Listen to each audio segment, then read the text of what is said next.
જિલ્લામાં જામ્યો છે વરસાદી માહોલ। સાબરકુંડલા, વડિયા, લાઠીમાં વરસાદ। જાફરાબાદ તાલુકામાં પણ વરસાદી માહોલ। તાલુકાના ગ્રામ્ય વિસ્તારોમાં પણ વરસાદ વરસી રહ્યો છે। તો જાફરાબાદ તાલુકામાં વરસાદી માહોલ, લોકોને ગરમીથી મળી રાહત।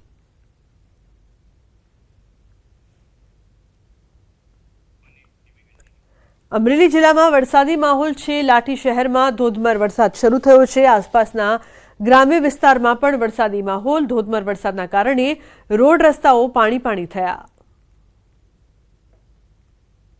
તો અનેક વિસ્તારમાં વરસાદની શરૂઆત થઈ છે। વડોદરાની વાત કરીએ તો વડોદરાના શિનોર પંથકમાં રાત્રિ દરમિયાન ભારે વરસાદથી રસ્તા પર પાણી ફરી વળ્યા। મીંઢોળ સુરાશામળ માર્ગ પરથી પાણી વહેતા થયા અને શિનોર સાદલીને જોડતા માર્ગ પર પાણી ફરી વળ્યા છે। 1 ફૂટ જેટલા પાણી માર્ગ પરથી વહેતા થયા છે। માર્ગ પરથી પાણી વહેતા થતા વાહન ચાલકો મુશ્કેલીમાં મુકાયા છે। તો ભારે વરસાદથી રસ્તા પર પાણી ફરી વળ્યા છે। વાહન વ્યવહારને તેની અસર થઈ રહી છે। અનેક જગ્યાએ પાણી ભરાતા વાહન ચાલકોને હાલાકી। રસ્તા પર પાણી ફરી વળ્યા।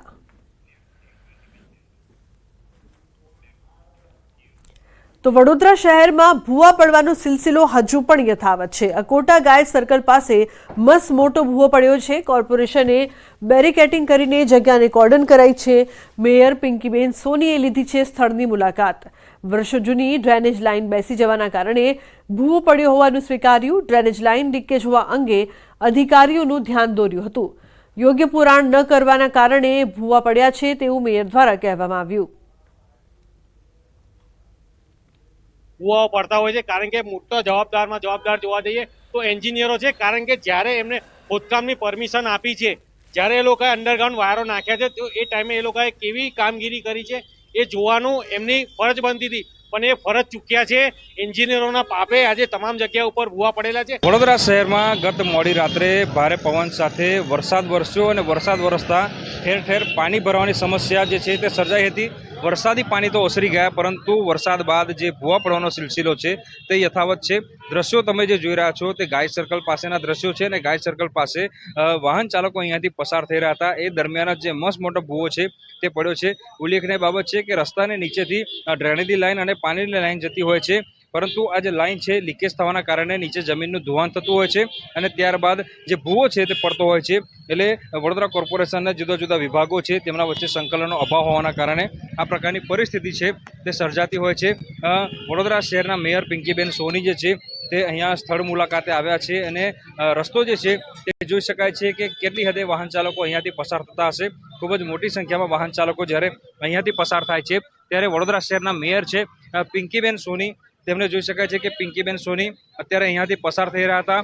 તેમને આ ભૂવો જોયો અને ભૂવો જોયા બાદ તેઓ તાત્કાલિક જે અધિકારીઓ છે સંબંધિત વિભાગના તે અધિકારીઓને જાણ કરી છે અને તાત્કાલિક ધોરણે આ જે ભૂવો છે તેનું સમારકામ કરવામાં આવે તેવા આદેશ જે છે તે મેયર દ્વારા જે આપવામાં આવ્યા છે।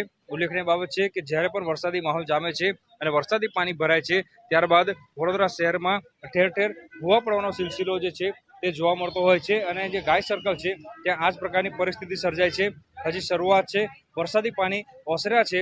વડોદરા શહેરના જુદા જુદા વિસ્તારોમાં આ જ રીતે જે છે તે ભૂવા પડવાનો સિલસિલો જે છે તે જારી રહેવાનો છે। મેયર જોઈ શકાય છે અત્યારે સંબંધિત વિભાગના જે અધિકારીઓ છે તેમની સાથે વાત કરી રહ્યા છે અને આ ભૂવાનું સમારકામ કરવામાં આવે। તો સાથે સાથે વાત કરીએ તો જે ડ્રેનેજ વિભાગ છે, પાણીનો વિભાગ છે, પાણી પુરવઠા વિભાગ છે, તેમના જે સંબંધિત અધિકારીઓ છે તેમને મેયર દ્વારા જાણ કરવામાં આવી છે અને તાત્કાલિક ધોરણે આ જો લીકેજ હોય તે લીકેજ રિપેર કરવામાં આવે। અને અહીંયા પણ આપણે જોઈ શકીએ છીએ કે ડ્રેનેજની અંદર લીકેજના કારણે આ ભૂવો થયો છે વહેલી સવારે। અધિકારીને હમણાં જ મારા દ્વારા ફોન કરી અને આદેશ કરવામાં આવ્યો છે કે તાત્કાલિક એમની ટીમ અહીં પહોંચે, કારણ કે આ પ્રોજેક્ટમાંથી કામગીરી થતી હોય છે એટલે કામગીરી એમના દ્વારા બધું એસેસમેન્ટ કરીને શરૂ કરવામાં આવશે। પરંતુ મેં હમણાં સૂચના આપી દીધી છે, હમણાં થોડી વારમાં અધિકારીઓની ટીમ અહીંયા પહોંચશે। હાર્દિક દીક્ષિત, ન્યૂઝ 18 ગુજરાતી, વડોદરા। તો વડોદરામાં પૂર બાદ ઘેરાયેલા શાસકોએ દબાણો તોડવાની જાહેરાત કરી છે। મનપાએ વિશ્વામિત્રી નદીનો સર્વે કરીને 13 જેટલા દબાણો નક્કી કર્યા છે, જેને હટાવવા માટે કામગીરી શરૂ કરાઈ છે। જે તે માલિકોને દબાણો દૂર કરવાની નોટિસ ફટકારાઈ છે। આ દબાણોમાં શાળાઓ, મોલ, હોસ્પિટલ, મંદિર, પાર્ટી પ્લોટ, ઓફિસ, મકાનોનો સમાવેશ થાય છે। ગેરકાયદેસર થયેલા મોટા બાંધકામનો જે તે સમયે વિરોધ કરી રહેલી વિશ્વામિત્રી બચાવ સમિતિએ આ મુદ્દે તંત્ર સામે ગંભીર આક્ષેપ કર્યા છે.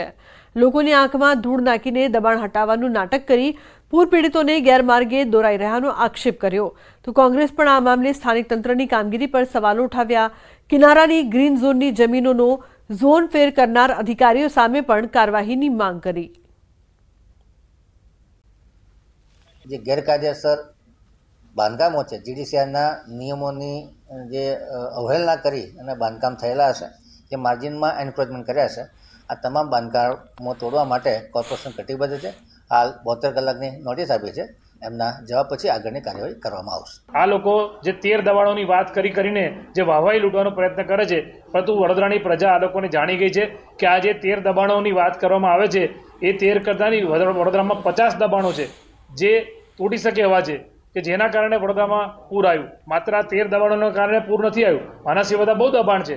પણ જે લોકો પ્રત્યક્ષ ને પરોક્ષ રીતે ભાજપને મદદ કરતા હોય છે એવા લોકોને સામે, એવા માલેતુજારોની સામે આ કાળા કાન કરવામાં આવે છે અને ગરીબોના ઝૂંપડા તોડવામાં આવે છે. આ દબાણો માત્ર દૂર કરવાથી વિશ્વામિત્રીમાં ફરી પાછું મૂળ સ્વરૂપે આવીને વહેણ થઈ જાય એવી કોઈ પરિસ્થિતિ દેખાતી નથી, કેમ કે આ તો નાના નાના 30 મીટરના માર્જિનમાં જે વિશ્વામિત્રી નદીને મૂળ સ્વરૂપે લાવવા જેટલા બી ઝોન ફેર કરેલા છે એને ફરી ખોદીને કોતર બનાવી દેવા પડશે. પ્રક્રિયા નહીં થાય ત્યાં સુધી વિશ્વામિત્રી પુનર્જીવિત નહીં થાય. તો ગુજરાતના ખેડૂતો માટે મહત્વના સમાચાર. 1 ઓક્ટોબરથી કપાસની ટેકાના ભાવે ખરીદી થશે. સીસીઆઈ મારફતે કપાસની ટેકાના ભાવે ખરીદી થશે. ગુજરાતમાં 13 કેન્દ્રો પર કપાસની ટેકાના ભાવે ખરીદી. મગફળીના ટેકાના ભાવે ખરીદી અંગે બોલ્યા કૃષિમંત્રી. કેન્દ્રએ નક્કી નથી કર્યો ન ખરીદી માટે લક્ષ્યાંક. જથ્થો નક્કી કર્યા બાદ મગફળીના ટેકાના ભાવે ખરીદી થશે. નિર્ણય બાદ રજીસ્ટ્રેશનની પ્રક્રિયા શરૂ કરીને ખરીદી થશે. તો ગુજરાતના ખેડૂતો માટે મહત્વપૂર્ણ સમાચાર. કેન્દ્ર સરકાર સીધી કોટન કોર્પોરેશન ઓફ ઇન્ડિયા મારફત એટલે કે સીસીઆઈ મારફત કરાવે છે. અને મારી જાણકારી મુજબ 1 ઓક્ટોબરથી તેઓ લગભગ રાજ્યમાં 13 જેટલા ખરીદી કેન્દ્રો શરૂ કરી અને કપાસની ખરીદી ટેકાના ભાવથી કરવાના છે. હજી ગુજરાત રાજ્ય માટેનો જથ્થો મંજૂર થઈ અને કેન્દ્રમાંથી આવ્યો નથી. જેવો આવશે કે તુરત જ અમે ખરીદી માટેની કાર્યવાહી તાત્કાલિક શરૂ કરશું. તો ખેડૂતો માટે 2 દિવસ બાદ સારા સમાચાર. ભારે વરસાદથી પાક નુકસાન સહાય અંગે મોટા સમાચાર. ગુજરાતના ખેડૂતો માટે મહત્વના સમાચાર. ખેડૂતો માટે સહાય 2 દિવસમાં જ થઈ શકે છે જાહેર. કૃષિમંત્રી રાઘવજી પટેલે 2 દિવસ બાદ સારા સમાચાર આપ્યા. ભારે વરસાદના કારણે પાક ધોવાણ અને જમીન ધોવાણના સર્વેની કામગીરી પૂર્ણ થઈ ચૂકી છે. રાજ્ય સરકાર ટૂંક સમયમાં નુકસાનીમાં સહાયની જાહેરાત પણ કરશે. ખેડૂતો માટે સારા સમાચાર આ ટૂંકમાં 1-2 દિવસમાં જ મળી જશે.